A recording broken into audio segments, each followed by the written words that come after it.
Hola, ¿qué tal amigos? ¿Cómo están? Una vez más, estamos en un mini short y vamos a explicar algo muy importante que creo que ustedes saben o han escuchado sus conceptos, pero no entendemos cuál en sí es la diferencia o cuándo se ocupa uno. Estamos hablando del salario diario integrado y salario base de cotización. Muchas veces llegamos a confundir salario diario integrado y salario base de cotización, pero ojo, son dos términos diferentes y estos términos o estos conceptos, la ley, de diferente ley, nos marca el concepto. Y quiero comenzar con el salario diario integrado. Este te lo marca la Ley Federal del Trabajo, ¿va? Chicos, Ley Federal del Trabajo.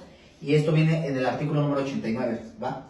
Te dice para qué se va a ocupar el salario diario integrado. Y si estamos hablando de la Ley Federal del Trabajo, tiene que ver entonces con aquellas prestaciones mínimas de ley que un trabajador puede recibir y por ende, si recibe unas prestaciones mínimas de ley, este va a jugar, o este salario integrado va a jugar para ciertas entornos que tengan que ver con una relación laboral de trabajo. Entonces, tiene que ver, en pocas palabras, salario integrado con las liquidaciones. Artículo número 89 te habla que se ocupa para las indemnizaciones, ¿va? Para las indemnizaciones. Te dice, el salario diario integrado se pagarán las siguientes indemnizaciones. ¿Cuáles son las indemnizaciones que ya te había contado hace un ratito? Tenemos la del artículo número 48, que estamos hablando de Ley Federal del Trabajo, que se refiere a los 90 días. Artículo número 50, segundo párrafo, está hablando de los 20 días por cada año de servicio, en el dado caso de que haya una demanda, el juez diga una sentencia y por último el patrón se niegue. Entonces estamos hablando de la indemnización de 20 días por cada año de servicio. Tenemos la del artículo 162, estamos hablando de la prima de antigüedad. Obviamente, para cada uno de ellos, de estos tres requisitos, o estos tres artículos más bien, se deben de cumplir ciertos requisitos. Pero en resumen, salario diario integrado se debe pagar aquellas indemnizaciones, tres indemnizaciones que tengo aquí en la Ley Federal del Trabajo. ¿Cómo se conforma el salario diario integrado? Se conforma de acuerdo al artículo número 84, ¿va? 84, Ley Federal del Trabajo, te dice este concepto. ¿Cómo se conforma? Se conforma de vale, se conforma de las prestaciones mínimas de ley, que son aguinaldo, vacaciones, prima vacacional, ¿va? Curiosamente, el salario base de cotización, en el artículo número 27 del Seguro Social, ahí te dice cómo se determina o cómo se conforma este. Pero en resumen, el salario base de cotización sirve simplemente para calcular las cuotas sobre patronales. Para eso nada más.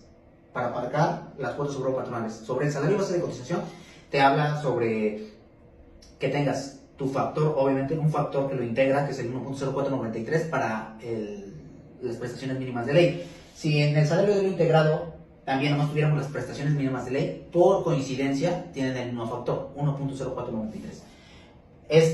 Podríamos decir que es lo mismo con las prestaciones mínimas de ley, pero ojo, salario diario integrado, estamos hablando ya cuando vas a pagar indemnizaciones. Salario base de cotización, cuando vas a pagar las cuotas sobre patronales, ¿va? ¿Por qué? ¿Por qué te digo esto? Porque si tú tuvieras vales de despensa, tuvieras premios de puntualidad, premios de asistencia, todas estas prestaciones que tengo acá, premios de asistencia, premios de puntualidad, a lo mejor un bono que le das al trabajador, un bono extra, para el salario de cotización puede jugar el vale puede jugar el premio de puntualidad de asistencia, puede jugar los bonos, ¿va? Y eso haría que el salario diario integrado y el salario base de cotización sean los mismos, pero aquí hay un tema muy importante, que el salario base de cotización te dice, puedes pagarle algo que se llama, previsión social lo maneja la ley del ISR, pero si manejas ciertos porcentajes, o sea, estamos hablando de premios de puntualidad, premios de asistencia, que sea un 10%, no va a integrar al salario base de cotización. ¿Qué quiere decir esto? Que no va a aumentar tu factor de integración para el salario base de cotización, ¿va? ¿Qué quiere decir esto? Que el salario base de cotización se puede mantener en el mínimo, se puede mantener en 1.0493, aún así pagándole vales de despensa, aún así pagando el premio de puntualidad, aún así pagándole bonos. El factor se queda igual, 1.0493, jugando con las reglas estrictas de que el fondo de ahorro también sea una aportación, el patrón una aportación, el trabajador. El salario base de cotización se mantiene. Más sin embargo, cuando ya estamos hablando de un salario diario integrado y el trabajador hace una demanda, esta sí integra O sea, no tiene nada que ver con salario base de cotización, o sea, no tiene nada que ver con la ley del seguro social.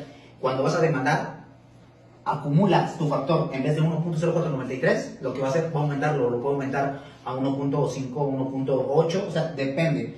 Entonces, aquí sí entraría tus vales de despensa, tus premios de puntualidad, independientemente de que juegues un porcentaje, a lo mejor el mismo que el patrón, a lo mejor el 10% para premios de puntualidad, premios de asistencia, o sea, independientemente de eso, todas estas son tus prestaciones, de lo que se deriva de tu relación de trabajo y por ende tu salario diario integrado va a ser mayor que tu salario base de cotización, ¿va? Salario diario, pues simplemente lo jugamos para pagar la parte del finiquito, es decir, las partes proporcionales, o incluso cuando tienes el contrato, te dicen tu salario diario va a ser de 400 pesos, ¿va? Eso sería entonces, en resumen, salario diario es menor, digamos así, le voy a poner el mínimo 278.80, el salario base de cotización mínimo ahorita es de 292.96. El salario diario integrado, si tuviéramos todas estas prestaciones, incluso puede llegar, no sé, desde 300 pesos estoy diciendo hasta 350, dependiendo de las prestaciones que tengas. Puede ir. Entonces, este es el que tiene mayor valor, se utiliza para la Ley Federal de Trabajo, indemnizaciones y salario base de cotización, simplemente cuotas sobre los patronales. Eso sería.